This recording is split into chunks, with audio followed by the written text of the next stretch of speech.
Last 2 classes recorded है, अगर किसी को मतलब मैं डाल दूंगा, चलो एक दिन, अभी टाइम नहीं मिला। चलिए क्लास प्लीज, क्या किया था लास्ट आपने? एक ही कर लिया था आई थिंक, प्रिवेंशन कंट्रोल। मैंने आपसे कहा था कि आप खुद लिख कर लेकर आएंगे, और आपने आई थिंक लिख भी लिया होगा कुछ ऐसे अपनी मनगढ़ंत लिख लिया कुछ पढ़कर। तरीका तो ये होता है कि कुछ थोड़ी बहुत पढ़ाई करे इंसान और उसके बाद कुछ लिखे तरीके से। हाँ कर लिया? किस किस ने बच्चों ने नहीं करा है? क्यों, क्या स्पेशल ऐसा ओकेजन था जो नहीं करा? हाँ पहले ही कह रहे थे। अच्छा आप चलिए कर लीजिएगा पूरा, आपका काम इनकम्प्लीट नहीं रहना चाहिए प्लीज, मैं चेक करूंगा कल, ठीक है? अब देखिए आपको ये पता चल गया सभी बच्चों को टेबल कैसे वो बननी है, अब उसी के हिसाब से मैं आगे जल्दी जल्दी कराऊं, ठीक है? मैं बोलूंगा बस अब जल्दी जल्दी। तो सेकंड डिजीज है प्रोटोजोन में ही चल रही है अभी, प्रोटोजोन में बस आपने एक पढ़ा है मलेरिया। मलेरिया किस प्रोटोजोन की वजह से होता है? प्लाज्मोडियम की वजह से। कैसे स्प्रेड होता है वो भी आपको पता है, ठीक है? और उससे सिम्टम्स क्या है वो भी आपको पता है। सिम्टम में सबसे मेन सिम्टम दिमाग में रखना जरूरी है। प्रिवेंशन कंट्रोल सभी का मैं जो मुझे लगता है कि मुझे कराना चाहिए वही मैं लिखवाऊंगा, अदरवाइज प्रिवेंशन कंट्रोल का काम मैं आपके ऊपर होमवर्क में छोड़, ठीक है ना? क्योंकि एक जनरल चीज है प्रिवेंशन कंट्रोल, उसे आप थोड़ा बहुत कहीं से रीड करके वो सर्च करके पढ़ो या कैसे भी करो, वो मैं दे। कंफ्यूजन है कि भैया कि सही है या गलत, वो मुझसे चेक करो, ठीक? तो अब दूसरा हमें लिखिए बेटा डिजीज स्लीपिंग सिकनेस, जो जरूरी चीज है मैं बस वही लिखूंगा। स्लीपिंग सिकनेस, ये आपकी डिजीज नंबर 2 है, स्लीपिंग सिकनेस। अब ये किसकी वजह से होता है? ये भी प्रोटोजोन में ही पढ़ रहे हैं अभी, तो उस प्रोटोजोन का नाम लिख देते हैं। बताएंगे कोई बच्चा बता रहा है? बोलो। हाँ ठीक तो बोला आपने, ट्राई पैनो, ठीक है ऐसे बोलो, ट्राई पैनो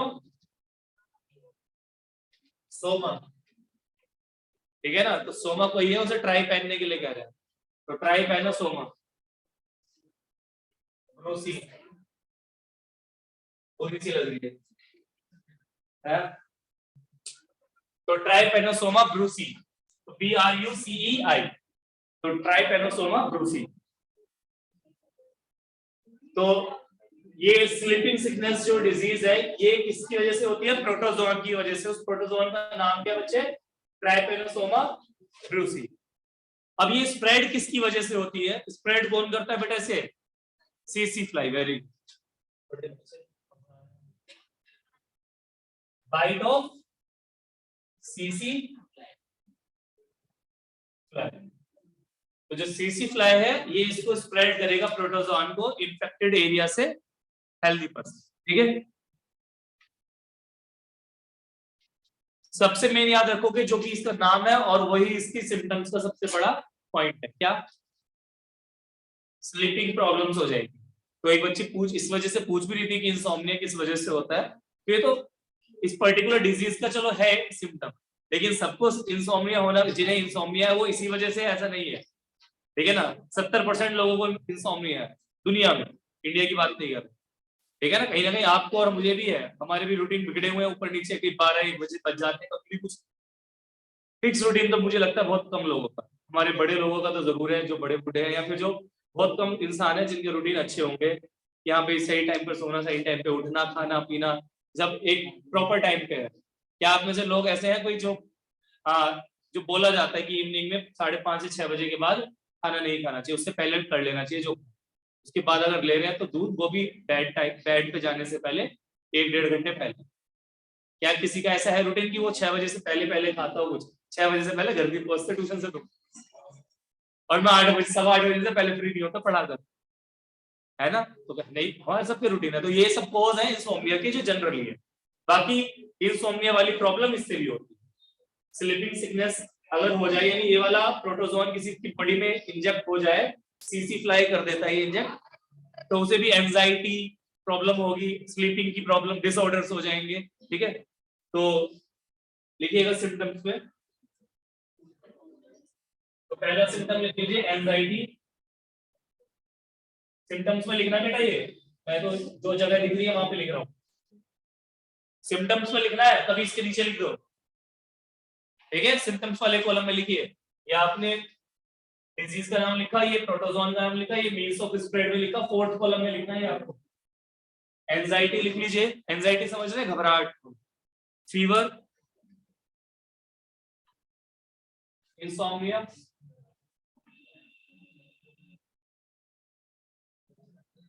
ठीक है। एक लिख लीजिए sleep pattern changes,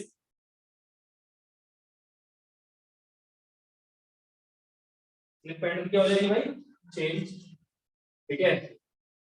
mood swings भी होते हैं,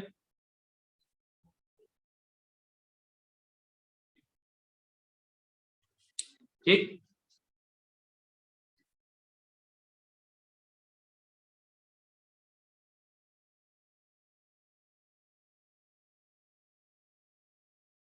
डन।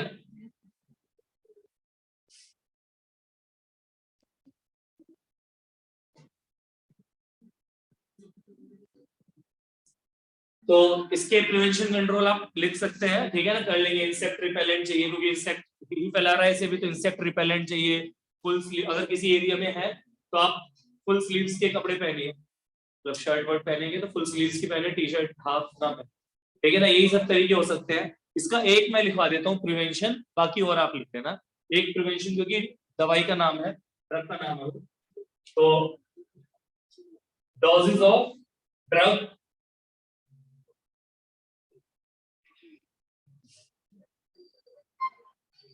ड्रग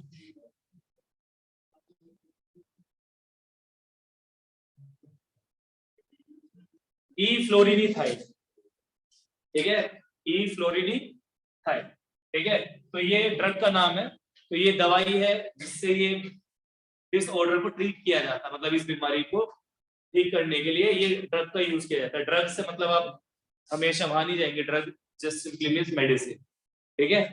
तो ये एक मैंने प्रिवेंशन का बता दिया आपको, ठीक है। बाकी अदर आप अपने आप लिख लीजिए कि इंसेक्ट रिपेलेंट ले या क्या पहने, क्या, ठीक। जनरल वाले आप अपने आप लिखेंगे। अब तीसरी बीमारी पे आ जाइए, कालाजार। अजगर मत लिख देना कोई।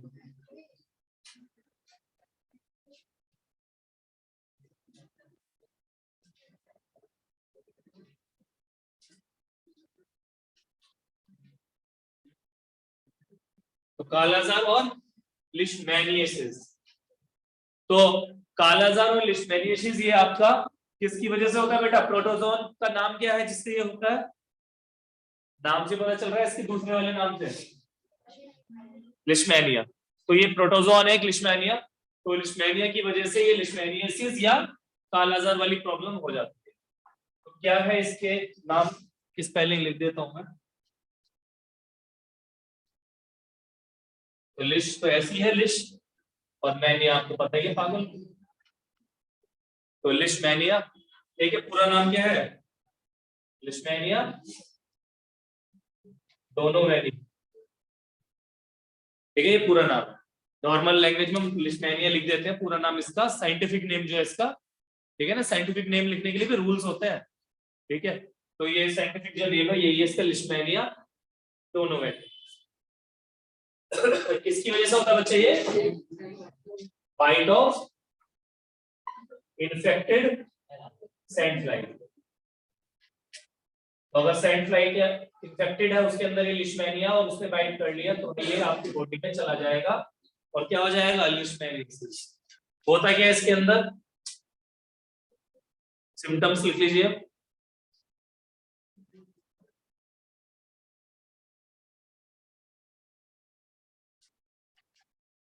तो इसमें लिशमैनियासिस के अंदर बेसिकली आपको हो जाएंगे अजीब अजीब से छाले, ठीक है ना। अब वो माउथ में भी हो सकते हैं, स्टमक में भी हो सकते हैं, लिप्स पे, ठीक है ना, फेस वाले पार्ट, एलिमेंट्री कैनाल में कहीं पर भी वो छाले छाले से हो सकते हैं, ठीक। तो मेन पॉइंट इसका यही है, और भी इसमें लिखा है डिफिकल्टी इन ब्रीदिंग और ये सब कुछ भी है, पर डिफिकल्टी इन ब्रीदिंग तो बहुत सारी बीमारियों में होती है, तो उससे अगर आप आइडिया नहीं लगा सकते, आपको ऐसा पॉइंट अगेन पकड़ना है जो उसके पर्टिकुलर डिजीज का स्पेशल। तो इससे आपके मेन जो है प्रॉब्लम वो क्या है, माउथ लिप्स के आसपास जो है वो अल्सर्स, ठीक है, और पेट पे भी अल्सर्स हो सकते हैं, डिस्कम्फर्ट हो सकता है। तो लिखेंगे इसमें स्किन, स्किन सोर्स। हाथ पैरों की भी उंगली फटी फटी सी हो जाती है, अजीब सी, ठीक है। कैसे बताऊं, किसी को देखा हो आपने? तो हाँ, समझ गए? अच्छा, मन ना करे किसी को, लेकिन अगर आपको देखना है तो कभी प्रोजेक्टर पे दिखा दूंगा, क्योंकि अब ऐसे बीमार वाले इंसान को यहाँ लेके थोड़ी आऊंगा, पता चला किसी मच्छर ने उसे काट के तुम्हें काट लिया तो सारे ऐसे घूमेंगे, ज़ॉम्बी बन गए, ठीक है।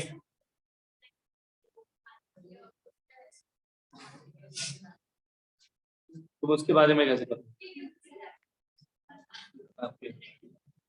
ठीक है, तो स्किन सोर्स का मतलब वही, स्किन आपकी फटी फटी से हाथ अजीब से हो जाएंगे बहुत ज्यादा।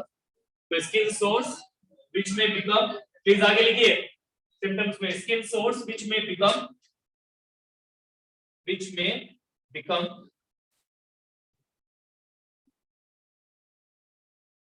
which may become skin ulcers, which may become skin ulcers, ULCERS, skin ulcers।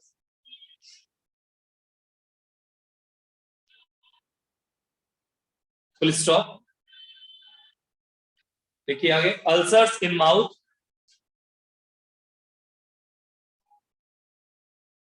Ulcers in mouth comma टंग,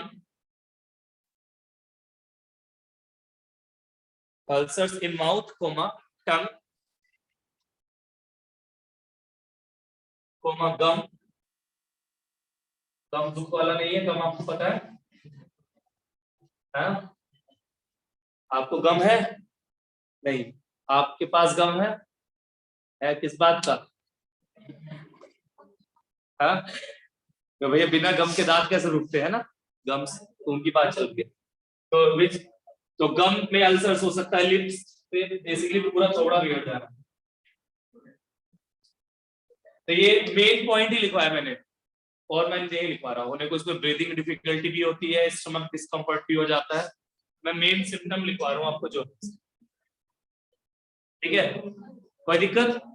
इतना सिम्टम तो याद रख लोगे, क्योंकि ये अकेले, एक अकेला लिखाऊंगा तो यही याद रहेगा। इसका मतलब आपको क्या पता चल रहा है, बॉडी पर खाल पे छाले छाले हो जाएंगे, मुंह पर, लिप्स पे, गम्स में, ठीक है ना, हर जगह आपको अजीब अजीब से रैशेस टाइप, छाले टाइप हो जाएंगे, ठीक, कोई दिक्कत? अब ये प्रिवेंशन कंट्रोल क्या है, इसमें ये भी इंसेक्ट की वजह से फैल रहा है, तो एक तो इनमें सब में आने ही आना है, जो इंसेक्ट से फैल रही बीमारी, उसका प्रिवेंशन क्या है कि इंसेक्ट रिपेलेंट यूज करो। इंसेक्ट रिपेलेंट मतलब ऐसी क्रीम यूज कर लो या तो अपनी बॉडी पर जो इंसेक्ट को रिपेल करती है, या अपने घर में इधर उधर स्प्रे कर दो ऐसा केमिकल जो इंसेक्ट को रिपेल करता हो, इंसेक्ट जो उसकी खुशबू से भागता हो, है ना। एक ही पॉइंट तो आएगा ही आएगा।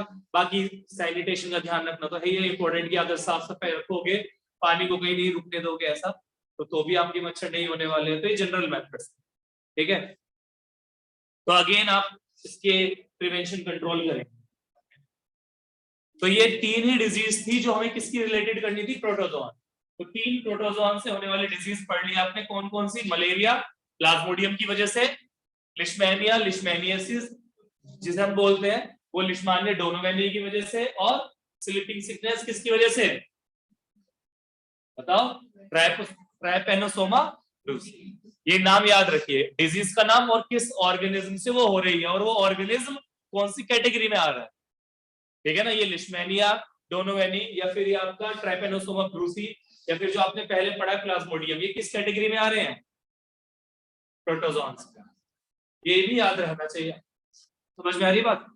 तो ये प्रोटोजोन वाली तो हो गई। अब जो सेम टेबल है वो किसके लिए काम आएगी आपकी? अब हमें पढ़नी है डिजीज कॉज्ड बाय बैक्टीरिया। इसी टेबल में आप अपने हिसाब से कर लीजिए, बस बीच में एक हेडिंग डालनी पड़ेगी आपको अलग से।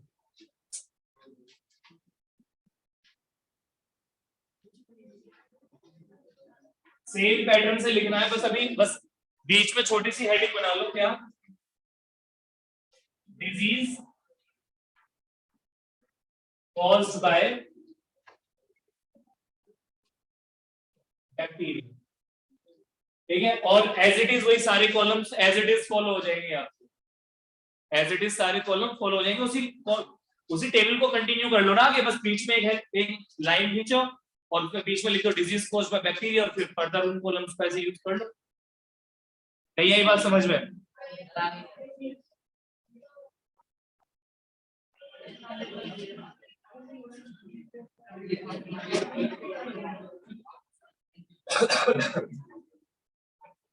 तो उसमें भैया पहले आ जाएगी आपकी कौन सी, ट्यूबरक्लोसिस।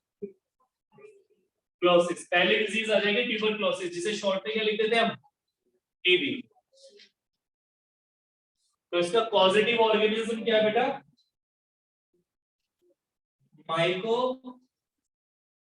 माइकोबैक्टीरियम, आगे तो इसका नाम ही है ट्यूबरक्लोसिस। माइकोबैक्टीरियम ट्यूबरक्लोसिस, ठीक है, तो याद रह जाएगा आराम से। तो माइकोबैक्टीरियम ट्यूबरक्लोसिस, ये बैक्टीरिया का नाम है जिससे ट्यूबरक्लोसिस होगा। अब ये स्प्रेड कैसे होगी, ट्यूबरक्लोसिस कैसे स्प्रेड होता है बच्चे, ये बैक्टीरिया कंटेमिनेटेड पानी और खाना पड़ा है, ठीक है, या फिर आपने जिसे इन्फेक्शन है उसने छींक दिया, खांस दिया, उसके थ्रू भी क्या हो सकता है, ये बैक्टीरिया आपके अंदर जा सकता है और स्प्रेड हो सकती है। और लिखिएगा तीसरे कॉलम में साफ साफ चलो लिखो, मीन्स ऑफ स्प्रेड में inhaling infected droplets, inhaling infected droplets, inhaling, inhale करना, INHALING, inhaling infected droplets released by inhaling infected droplets released by coughing, sneezing or talking to infected person। मैं आपसे बोल रहा हूँ कि हम जनरली बात भी कर रहे हैं, अगर स्नीजिंग कफिंग नहीं भी हो रही है तब भी हम एक्सेल तो कर रहे हैं ना माउथ से एयर, जो एयर एक्सेल कर रही है उसमें वाटर वेपर्स भी है और उसमें वो इन्फेक्शियस पार्टिकल्स भी होने के पूरे चांसेस हैं, ठीक है। तो अगर वो जिससे बात कर रहे हो उसे अगर इन्फेक्शन हुआ तो वो इन्फेक्शन उसके बोनले से, जो उसके मुंह से भाप आ रही है, मतलब एयर जो निकल रही है उसमें भी वो इन्फेक्शन हो सकता है और डिजीज स्प्रेड हो सकती है। तो मीन्स ऑफ स्प्रेड हो गया। अब आपका फोर्थ कॉलम में आप आएंगे, इसमें सिम्टम्स, सिम्टम्स तो क्या है बेटा इसके सिम्टम्स, पहला लिख लीजिएगा loss of apatite. Loss of apatite का मतलब समझते हैं, भूख ना लगना, है ना, भूख नहीं लगेगी, भूख नहीं लगेगी, कुछ खाओगे नहीं तो वेट अपने आप क्या होगा, लॉस, ठीक है। तो loss of appetite and weight. तो बच्चे आपने सुना होगा टीबी भी दो तरह की होती है, सुना है किसी ने, दो तरह की टीबी होते हैं, हाँ हाँ, और सही बोल रहे हो बिल्कुल, वेरी गुड, बड़ी समझदार है, क्या बात है, तो ये लॉस ऑफ एपेटाइट वेट तो जनरल पॉइंट है इसका कि टीबी में होता ही होता है, भूख कम लगती है या लगती ही नहीं है ऑलमोस्ट, तो वेट भी आपका डाउन होता चला जाएगा, वीकनेस आएगी। तो लंग टीबी होता है और एक आपका लिम्फ आपका टीबी होता है, ठीक है ना, लिम्फ ग्लैंड जो होता है आपका वहां पर टीबी हो जाता है, तो लिम्फ ग्लैंड में टीबी होगा आपका, तो उसमें भी प्रॉब्लम आएगी आपके क्या बनने में, लिम्फोसाइट्स। लिम्फोसाइट्स पता है क्या होते हैं, ऐसे सेल्स जो एंटीबॉडीज बनाते हैं, ठीक है। तो आपका एक तो लंग टीबी है और एक लिम्फ ग्लैंड टीबी है।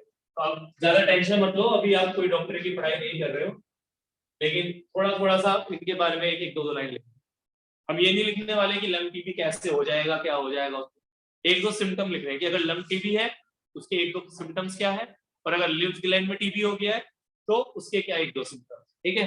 तो लंग टीबी के सिम्टम्स लिख लो, इंक्लूड्स कंटिन्यूअस फीवर, जो बहुत सारी बीमारी में होता है,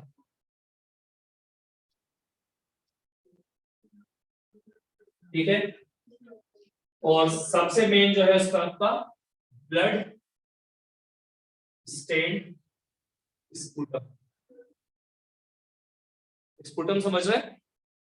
स्पुटम करके जब निकलेगा वो अपने आप से एकदम से, है ना, तो उसमें अगर ब्लड स्टेन आ रहा है तो चांसेस है कि लंग में इंफेक्शन है और आपका लंग टीबी हो सकता है। हमेशा ही अगर आपका कफ में ब्लड आ रहा है तो हमेशा ऐसा जरूरी नहीं कि वो आपका लंग टीबी हो गया, हो सकता है गला भी चल रहा हो उसके वजह से थोड़ा आ गया हो, ठीक है। लेकिन हाँ अगर है बहुत ज्यादा ऐसा वूपिंग कफ है, वूपिंग कफ समझते हैं ना? हाँ वूपिंग कफ समझते हैं? किसी को है क्या? पूछ लेते हैं ना आजकल बीमारियां चल रही, मतलब उबकाई सी आकर फिर कफिंग होती है, खांसी होती है, ठीक है ना, एक तरह से सूखी सी खांसी, ठीक है। तो आपकी सूखी सी खांसी हो रही है और एकदम से स्पुटम निकल रहा है, स्पुटम मतलब आपसे म्यूकस निकल रहा है, पता है ना क्या निकलता है। तो उसमें अगर स्टेनिंग है तो ये सबसे इंपॉर्टेंट पॉइंट है, सबसे इंपॉर्टेंट पॉइंट लंग टीबी को पहचानने के लिए। अब ये नहीं कि आप डॉक्टर बन के बैठ जाओ कि पक्का तेरे को निकल रहा है और तुझे टीबी जा, वो बेचारा वैसे ही टेंशन में मर गया। ये आपके पेपर पॉइंट ऑफ व्यू से, ठीक है ना, कि अगर ऐसा कुछ हिंट मिल रहा हो, किसी क्वेश्चन में हिंट लिखा हो कि भाई आपका डिजीज का नाम आपको प्रिडिक्ट करना है और उसमें सिम्टम्स दिए हुए हैं कि भाई ये सिम्टम्स है, इन सिम्टम्स को देखिए पढ़िए और उससे आइडिया लगाइए कि कौन सी डिजीज हो सकती है। डिजीज बताइए, उसका पॉजिटिव ऑर्गेनिज्म बताइए और उस पॉजिटिव ऑर्गेनिज्म को बताने के बाद वो स्प्रेड कैसे होगा ये भी बताइए, इस बीमारी को प्रिवेंशन कंट्रोल कैसे कर सकते हैं। 1 नंबर से 3 नंबर तक का क्वेश्चन बना सकते हैं।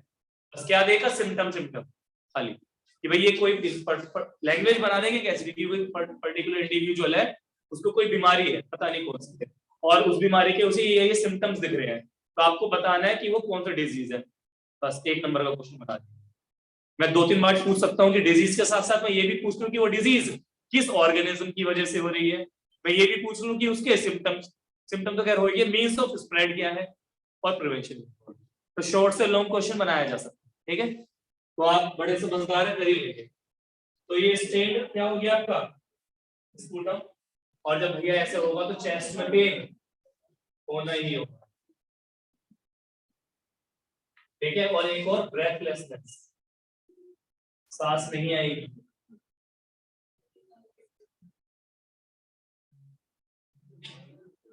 Lymph gland TB. अब लिम्फ ग्लैंड अगर टीबी है तो भाई क्या होगा इसमें? इंक्लूड्स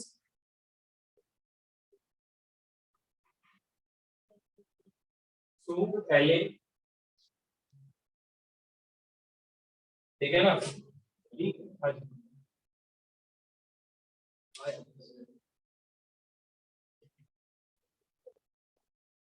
हाँ जी, क्या लिख रहे थे आप? इंक्लूड स्वेलिंग, ठीक है, और secretion through skin,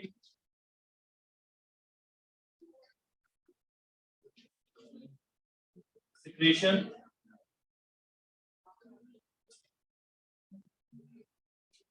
through skin,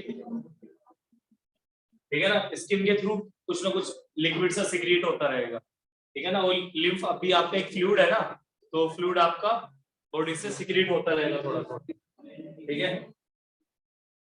और प्रोलॉन्ग, प्रोलॉन्ग मतलब बहुत लंबे समय तक आपको low grade fever arises in after. Other doctor बना के भेजेंगे आपको, ऐसे डॉक्टर जो बस बीमारी पता लगाना जानते, दवाई का पता नहीं। तो बीमारी तो पता नहीं है, आधी फीस दे दो, तो दवाई भी चाहिए तो